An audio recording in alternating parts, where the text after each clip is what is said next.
Has anyone ever accused you of being too emotional just to dismiss your pain? They sued me for incompetence. My own partners, the people I once trusted to build something meaningful with me, stood in a courtroom and put their names on documents that labeled me unstable, reckless, and unfit to lead the very company I had sacrificed my best years to create. You have to understand, this wasn't just a business to me, it wasn't just a paycheck or a line on a resume. It was the product of late nights when I worked until I fell asleep at my desk, of weekends sacrificed when my friends were out living lives I could barely afford to envy, and of choices I made to put growth before comfort, betting on myself because no one else was going to do it for me. That's what they tried to take away from me with a lawsuit that dressed itself up as professionalism, but was really nothing more than greed wearing a cheap mask.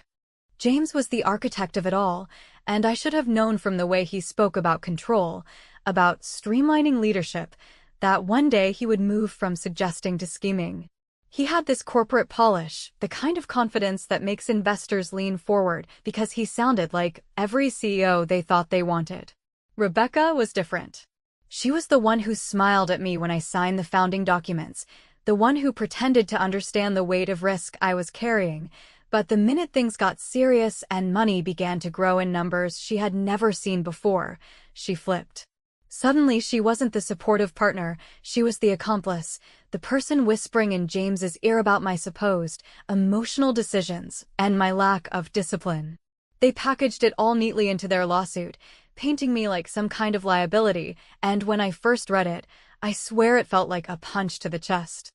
The accusations were clever in the worst possible way. They weren't shouting outright lies, they were bending truths, taking the fact that I pushed hard into risky markets and shaping it as recklessness. They used my tendency to fight for creative ideas as evidence that I was impulsive. They even tried to weaponize the fact that I stepped away for a few weeks after my mentor passed away, saying I had abandoned my role when in reality I was grieving someone who had shaped everything I knew about business. My husband asked me why I wasn't screaming, why I wasn't calling every lawyer I knew to bury them before they could even take another breath. And the truth is, I didn't have the energy to fight in the way everyone expected.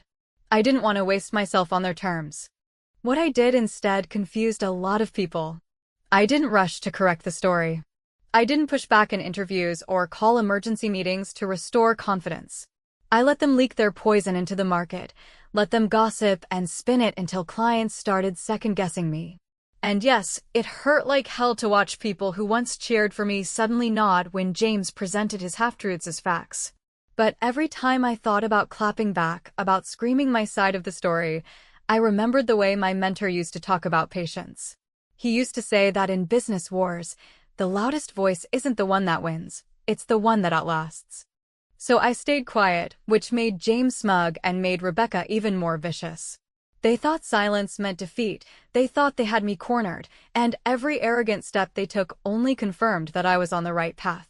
My lawyer friends shook their heads, telling me that letting your opponents run the narrative was suicide, but I wasn't playing for the narrative, I was playing for the finish line. And when you know what's waiting at the finish line, the noise along the way doesn't scare you the same. I can't tell you that I didn't cry when I was alone, because I did. I can't tell you I wasn't furious when I heard that James was telling investors I had lost my edge, or when Rebecca called one of our oldest clients to imply I was too emotional to handle negotiations. But I bit down on my anger and let them believe the story they were writing for me, because they had no idea what was waiting for them when the judge finally walked into that courtroom. They thought I was beaten before the case even began. They thought silence was surrender. What they didn't know is that I had no intention of fighting them, not in the way they expected. I kept my mouth shut while they auditioned for the part of saviors, because every time James said I had lost my discipline, and every time Rebecca nodded like she was the reasonable adult in the room, I watched the way people around them responded. Not to the facts, but to the performance, and I decided that if they wanted a stage, then I would give them a stage with bright lights and a microphone that recorded everything. So I began writing down dates, names, phone calls that mysteriously ended. Before a question could be answered, messages forwarded from clients who suddenly felt concerned, and those quiet little edits they made in board drafts where a sentence became a weapon, and I let the record build while I acted like I was too tired to fight. Because the point wasn't to convince anyone right now, the point was to let them relax into the lie so completely that they stopped hiding the strings they were pulling. While they were busy polishing their story about me being impulsive and emotional, I set up a calendar that did not look like a war plan, just lunches and quick check-ins with people who actually mattered. The compliance officer from our oldest partner who disliked drama but adored paper trails, the outside accountant who had warned us years ago not to mix consulting fees with referral payments, the quiet paralegal who had once worked in a courtroom where judges did not smile, and with each coffee and each boring conversation I learned where James had blurred an invoice to dress up a marketing spend as a strategic initiative, where Rebecca had looped in her college friend to advise on pricing while taking a cut through a different entity. And I archived the invoices and emails without so much as a sigh, because rage writes bad emails and I needed calm, documented, boring truth. They thought I was drowning, so they got cocky. They scheduled a flashy investor demo and told everyone it would prove that I was the one holding us back, and because I am apparently as incompetent as they say, I had forgotten to remind them that the demonstration license for the core analytics module was tied by contract to my personal authorization, a clause they had signed when they were still begging me to lead. So on the morning of their big show, I sent a polite note to the vendor, reminding them that no third-party demos were permitted without a founder sign-off, which I was not granting while litigation was active, and the vendor, who happens to like enforceable contracts more than gossip, flipped the switch, and the demo that was supposed to bury me coughed, blinked, and died in front of a room full of people who had been promised a vision and were given a loading screen, after which James blamed network issues, Rebecca blamed recent internal transitions, and I sat in my kitchen with my laptop closed, letting the silence in my inbox feel like oxygen. That was the first moment I let myself enjoy it, not because I wanted to humiliate them in front of anyone, but because I wanted them to feel what it is like when you push someone who knows where every lever is and you assume she will never pull one. And as I watched the fallout roll through chat threads and whispered calls, I filed something else that did not make a splash online, but landed like a brick for my opponents, a clean notice to our bank that litigation had been initiated by my partners and that, under the covenants they had bragged about negotiating, any material dispute required a review of disbursements and a temporary pause on discretionary draws, which meant their favorite toy, the line of credit they used to posture like kings, suddenly asked them to show receipts while I smiled at the thought that they had written that rule to keep me disciplined.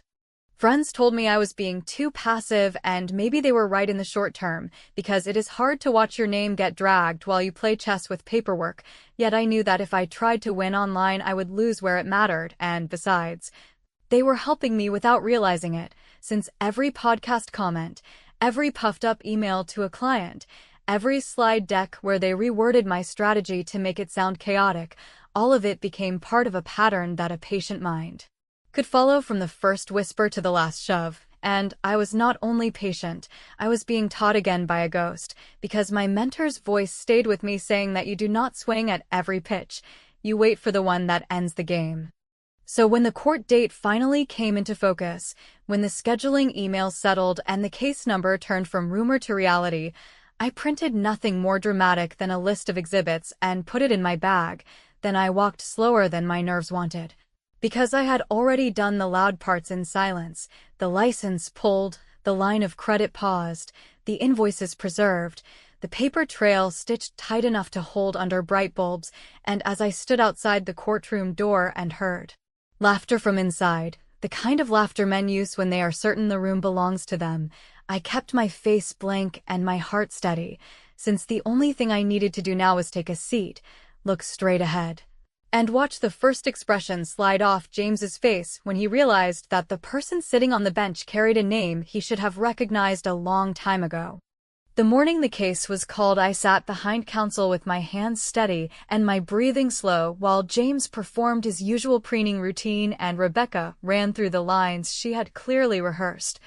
Because they believed this would be the day the state stamped their lie with an official seal, and they were so sure that my quiet meant surrender that they barely glanced at me when I walked in and nodded to my attorney, who did not tell them what I already knew, which was that the person Stepping through the side door in a black robe, had once eaten lunch with my mentor after long hearings, had once lectured a room of young founders on fiduciary duty and the cost of shortcuts, and had once told me, in a hallway where no one was listening, that patience was not weakness but control. When the clerk announced the judge's name, James blinked like the lights had suddenly gone bright, Rebecca's pen froze, and I saw the first hairline crack travel through their confidence, because recognition is a dangerous thing when your entire case rests on performance. And the judge, who had known my mentor as a colleague and a friend, did exactly what a good judge should do by stating the relationship on the record, inviting objections, and making it clear that the courtroom belonged to the law and not to anyone's history, and I watched my opponents whisper to each other and decide that they preferred to keep the case with a man they suspected would not be fooled, since moving it would look like fear, and fear is the one smell investors never forgive. James rose for his opening and delivered the polished speech he had been practicing into mirrors, insisting that the company was in danger because my leadership had become erratic and wasteful, that I had pursued vanity projects and ignored governance, that decisions were made on impulse and not analysis, and, because he had always been excellent at sounding reasonable, he used words that landed softly while cutting deep. Yet each time he leaned on a claim the judge asked for a citation, and each time he gestured broadly the judge asked for a date, a document, a signature, or a line item, until James, who hates details when they do not serve him, began reaching for paper he did not fully understand, and his voice lost just enough polish that the lie beneath it started to hum. Rebecca followed with a performance dressed up as concern, painting herself as the reluctant adult in the room who had tried to support a struggling founder only to be forced into legal action for the sake of employees and clients.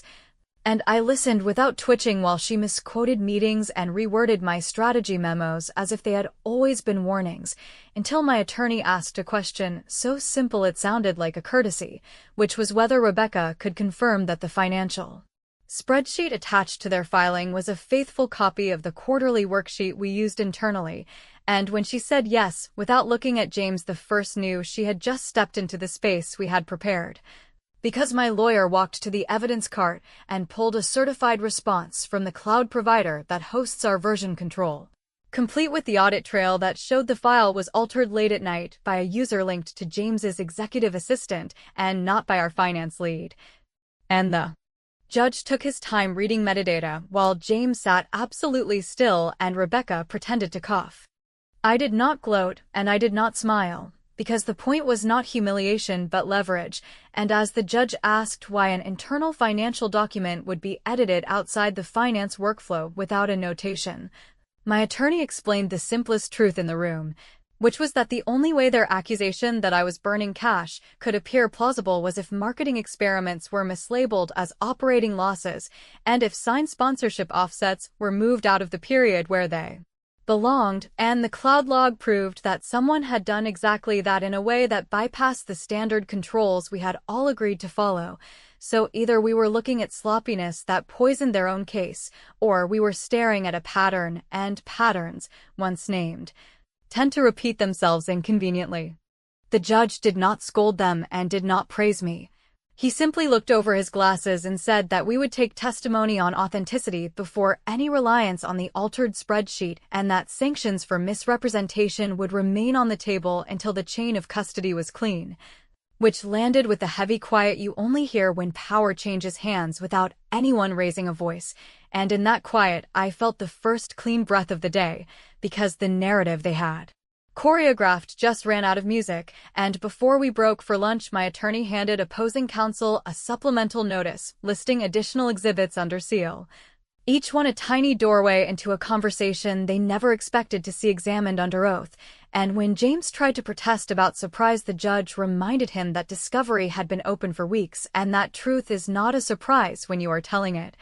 After which we stood, packed our papers, and I walked past them without a glance while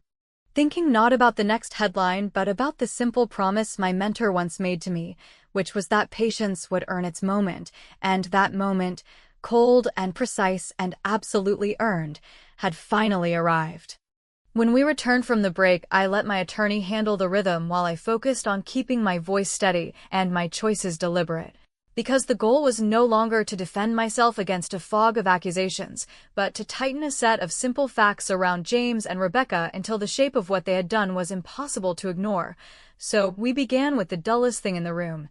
The compliance memos that everyone pretends to read and no one actually respects, and the officer from our oldest partner, the one who never smiles and never improvises, testified that months ago he had flagged irregular pass-through payments routed through an outside consultant whose registration traced back to an address linked to Rebecca's college friend. After which our outside accountant, who speaks in careful phrases and keeps receipts like a religion, walked through how marketing experiments were reclassified as losses during a window in which a sponsorship offset should have landed, and because none of this was theater, it felt boring until you realized that each boring point was a notch in a belt that would not slip. I watched James stiffen when the cloud audit showed edits made by his assistant's credentials, and I watched Rebecca's lawyer grow more careful when the compliance officer described the escalation emails that asked for internal justification and received nothing but delay.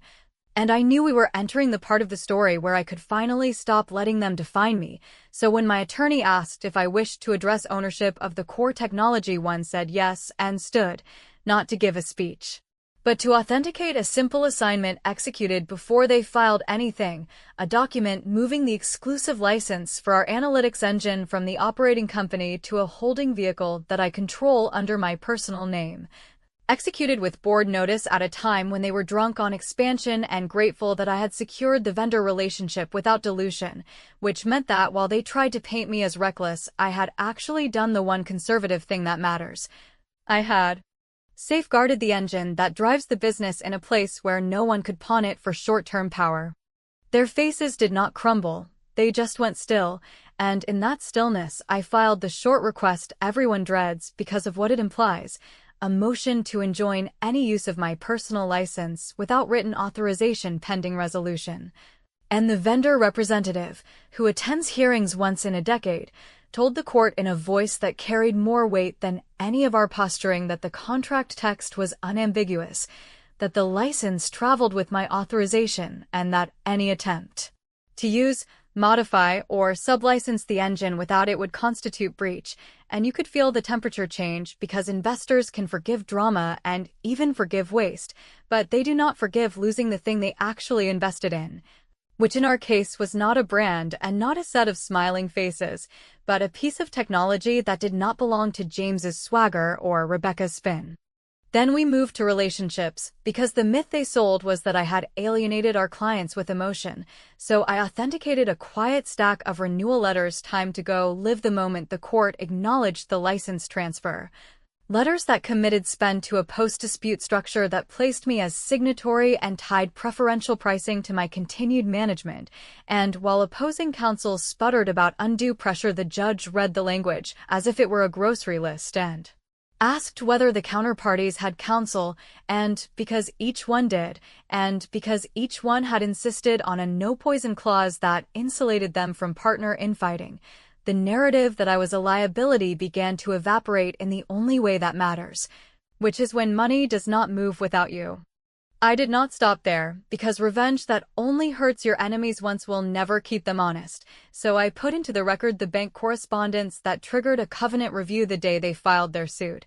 A review that froze their discretionary draws and required independent documentation for any executive reimbursements, and I let Rebecca read the line she had once bragged about inserting to keep me disciplined.